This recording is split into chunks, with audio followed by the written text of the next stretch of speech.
कांदा खोबऱ्याचं वाटण करण्यासाठी आपण इथे लहान मोठे 6-7 कांदे घेतलेले आहेत आणि त्याबरोबर एक अख्खा नारळ आपण खोबरं किसून घेतलेलं आहे। आपण आता हे कांदे सोलून त्याचे उभे काप करायचे आहेत। आपला कांदा उभा चिरून झालेला आहे। आता आपण एक पॅन घेऊन त्यात आपण साधारण 4 चमचे गोडे तेल घ्यायचं आहे। तेल गरम झालेलं आहे। आपण त्यात आता कांदा भाजून घ्यायचा आहे। कांदा चांगला लालसर होईपर्यंत आपल्याला तो भाजायचा आहे। आपला कांदा लालसर झालेला आहे।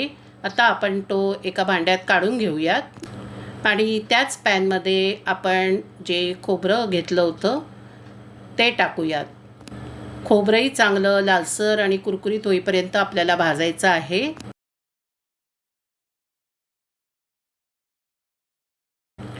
आपलं खोबरं भाजून झालेलं आहे।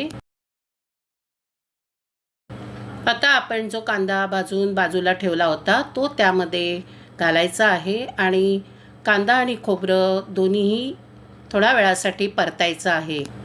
आता हे सगळं वाटण आपण थंड करायचं आहे आणि त्यानंतर मिक्सरवर वाटून घ्यायचं आहे।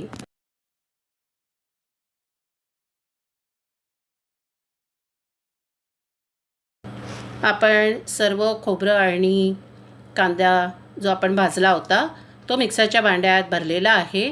आता आपण त्यामध्ये थोडं पाणी घालून आपण ते मिक्सरवर फिरवून घेणार आहोत। अशा तऱ्हेने आपलं कांदा खोबऱ्याचं वाटण तयार झालेलं आहे। हे वाटण फ्रीजमध्ये जवळपास महिना दीड महिना व्यवस्थित राहतं, फक्त ते फ्रीझरमध्ये ठेवायचं।